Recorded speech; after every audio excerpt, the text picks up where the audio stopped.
Welcome to Drill Down Earnings. We have quarterly results out from Palo Alto Networks, that giant in cybersecurity. It's one of the 50 most important companies in technology. That's why we cover it here at Epistrophy Capital Research. I'm Cory Johnson, Chief Market Strategist. So this quarter, Q3 fiscal 2025 for this company, that's their fiscal year. It's a little bit better than Wall Street estimates, a little bit better than my estimates as well. Specifically, $2.3 billion in revenues, 80 cents per share in adjusted earnings per share after you strip out stock compensation and stuff. And there's a lot of stock compensation going to executives at this company. But top line growth, 15%, really strong double-digit growth, maybe picking up a little bit from where it's been in the last few quarters. And it's really being driven by their cutting-edge products using, shocker, AI. Cybersecurity experts are just inundated with alerts about things happening things happening on their networks and cyber intrusions into their networks. And so Palo Alto Networks likes to talk about being in the SOC, being the security operations center, and using AI to go through all those alerts to make sure that the cybersecurity professionals are only alerted when something's really, really a big problem.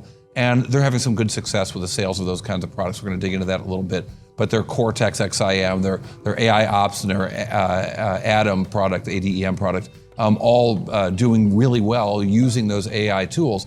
And it's also helping margins, this company. While profits were down on a year-over-year basis, margins are actually up to 13%. So improving EBIT margins here.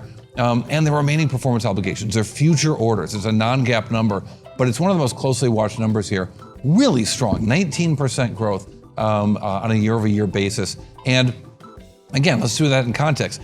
It's growing faster. Their orders are growing faster than their revenues, which means they're signing bigger deals, bigger long-term deals, and it's a really positive sign for the future. Again, growing at 19% when revenues are only growing at 15%.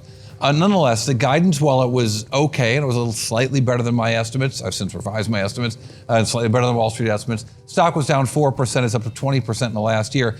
20% is pretty good for such a big company with about $130 billion market cap. 20% growth on a year-over-year basis for the stock, compared to 12% for the S&P 500, I take that. Now, such an interesting company and so many things driving this. I'm going to be writing a report later about how healthcare and healthcare laws are changing kind of the opportunity for these guys, improving the opportunity for Palo Alto Networks and others. But there were some concerns about what was happening in April across the economy, right? When the tariffs hit on Independence Day, if you will, and instantly we saw the economy kind of really slow down, or did we? That was the real question here. How would tariffs affect cybersecurity companies? Well, if your customer is making trucks, they don't know how many trucks they're going to be able to make or import, or pieces are going to be able to import. They don't know what the cost of those things. A broke customer can't spend money on anything, not even cybersecurity. So the question is, what were things like in April? That was a question put to CEO Nikesh Arora. And are they any different right now? April was an anomalous month. I think we're back to normal in a way. But there was, as you can imagine, not too far long ago, there was conversations around tariffs around the world. There were all kinds of supply chain shocks that were anticipated, which did cause some of our customers to think, oh my God, what's going to happen? Next time I ship a car across the border, it's going to be twice as expensive. Or I can't ship anything. What am I doing over here? So you saw that little sort of uncertainty in the market, which happened to be in the last month of our quarter. So that's why I'm particularly delighted that our teams got their heads down and executed. It was not an easy quarter to execute.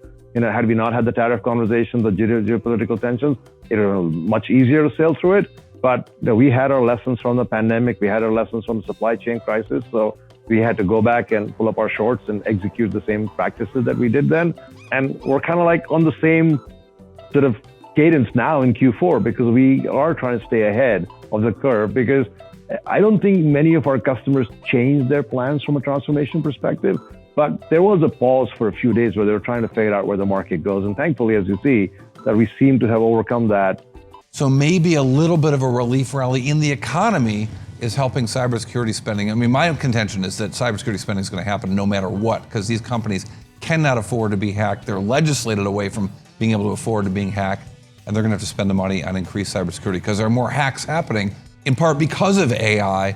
It's a really interesting time in cyber. What's it all mean? What's your big drill on earnings takeaway? And what's the one number that tells us a whole lot? Well, I've got that for you. So, fiscal 2025 Q3 earnings from Palo Alto Networks shows a really strong quarter. Revenue growth is picking up at 15% to $2.3 billion. And while there are so many interesting numbers about how AI is driving their business, both changing what they sell and changing the cybersecurity threats that are coming at the companies that they serve, I think the most important number was their guidance for remaining performance obligations. Not the really strong RPO number that they put up, but their guidance suggests that RPOs are going to grow at about 20%. Even if I've updated my numbers to 20% growth in RPOs next quarter, 14% revenue growth next quarter, both improvements upon where we've been in recent months for this, recent quarters for this company.